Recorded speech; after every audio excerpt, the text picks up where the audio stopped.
एक बार की बात है, जादूपुर नाम के गांव में करतब दिखाती एक औरत एक रेड्डी के लिए गांव में आती है।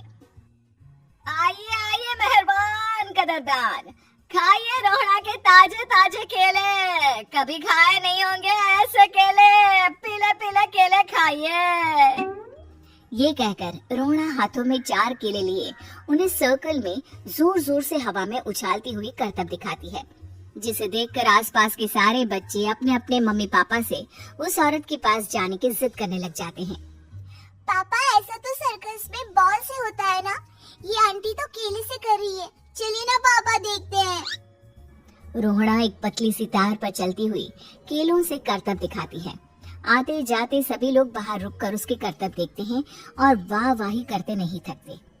जैसे ही एक आदमी पास आकर उसे पैसे देने लग जाता है, तब वो कहती है, अरे नहीं नहीं साहब, मैं करतब तो बच्चों के मन को बहलाने के लिए करती हूँ, धंधा तो मेरा केले का है। पीछे देखो मेरी रेड्डी, जो भी मेरे केले खाएगा मेरी तरह चुस्त दुरुस्त और तंदुरुस्त हो जाएगा। पता चलता है क्या कि मेरी उम्र 55 की है। अरे पर ऐसे ठंड के मौसम में कोई केला क्यों खाएगा? ये ऐसे वैसे केले नहीं है साहब, ये शरीर में गर्मी देते हैं, ठंड को दूर भगाए, जो भी रोहिणा के केले खाए। पापा अगर मुझे केले नहीं मिले तो मैं घर नहीं जाऊंगी। तभी उसके पापा कहते हैं कि बेटा केले ठंड में कभी गर्मी नहीं देते, ये सब कहने की बातें हैं, सामान बेचने का तरीका है इनका। पर पिंकी नहीं मानती। मैं केले खाऊंगी। पिंकी की जिद के आगे नत्थू हार जाता है और उसे केले खरीद कर दे देता है। पिंकी खुश होकर केले घर ले आकर खाती है। अब मैं भी करतब करूंगी, कितना मजा आएगा, जादुई केले। पिंकी पहला केला खत्म भी नहीं करती कि वो बेहोश हो जाती है।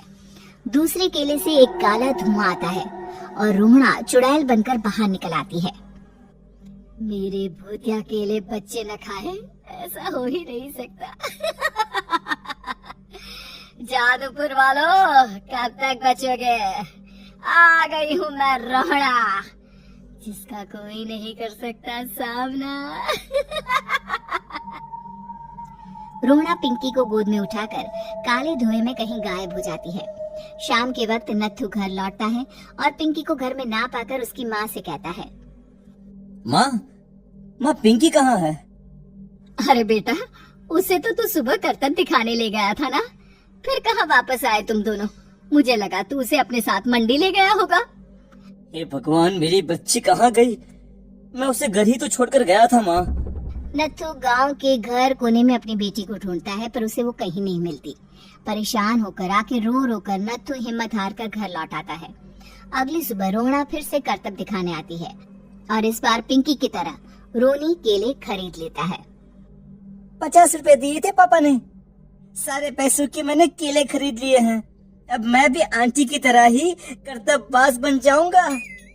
यही सोचते हुए रोनी केले खाता है और पहला अकेला केला आधा खत्म भी नहीं करता कि चुड़ैल उसके सामने आ जाती है। मेरे साथ चलने का समय आ गया है रोनी। ये तो बस शुरुआत है, अब इस गांव के सारे बच्चे धीरे धीरे मेरे कब्जे में होंगे, एक बच्चा भी नहीं बचेगा। ये कहकर रोनी को गोद में लेकर काले धुएं में अदृश्य हो जाती है। इसके बाद हर रोज गांव में से कोई ना कोई बच्चा गायब होता, पर ऐसा क्यों हो रहा है किसी को भी समझ में नहीं आ पा रहा था। रोज की तरह अपनी बेटी पिंकी की तलाश में नत्थू गांव के एक तालाब के पास बैठा रो रहा था। कहाँ गई मेरी पिंकी? शकुंतला के जाने के बाद एक वही तो मेरा सहारा थी। अरे उसकी आत्मा कोस रही होगी मुझे कि मैं अपनी बच्ची को संभाल भी नहीं पाया। नत्थू ये कहता हुआ रो ही रहा था कि तभी तालाब में से उसे शकुंतला की आवाज सुनाई देती है। कहाँ थी तुम शकुंतला? हमारी बच्ची और सारे गायब हुए बच्चे रोहड़ा के कब्जे में हैं। वो बच्चों को जो केले देती है उससे बच्चे बेहोश हो जाते हैं और उसके कब्जे में आ जाते हैं और वो उन्हें ले जाकर काली दुनिया में ले जाती है। पर वो ऐसा क्यों कर रही है? ये मैं नहीं जानती, पर उस दुनिया का रास्ता मैं आपको बता सकती हूँ। जहाँ ये नदी खत्म होती है वहाँ एक केले का पेड़ है, उसके नीचे एक दरवाजा है, वहीं से रास्ता जाता है उस दुनिया का। ये कहकर शकुंतला की आत्मा गायब हो जाती है। गांव के सभी लोग झुंड बनाकर उसी रास्ते से काली दुनिया में चले जाते हैं और वहाँ देखते हैं कि सारे बच्चे वहाँ काम कर रहे थे। पापा मुझे ले चलो यहाँ से। पापा पापा। सभी बच्चे अपने मम्मी पापा से लिपट जाते हैं। तो तुम लोग यहाँ तक आ गए? क्यों हमारे बच्चों को पकड़ लिया तूने? तुझे शिकार ही बनाना है तो ले, हम सब आ गए हैं, हमें खा ले। नहीं, मुझे बच्चे चाहिए। मेरे बच्चे के बदले तुम लोगों के बच्चे। क्या मतलब? ऐसी गांव में रहने वाली एक औरत थी। केले की चोरी के इल्जाम में मेरे बेटे को गांव वालों ने इतना मारा कि वो मर गया। उसी दिन मैंने ठान लिया कि गांव वालों का भी वही हाल करूंगी। कुछ दिन बाद बेटे के चले जाने के दुख में मैं भी मर गई और मेरी भटकती आत्मा एक चुड़ैल बन गई। और फिर मैंने बदला लिया तुम सबके बच्चे छीनकर।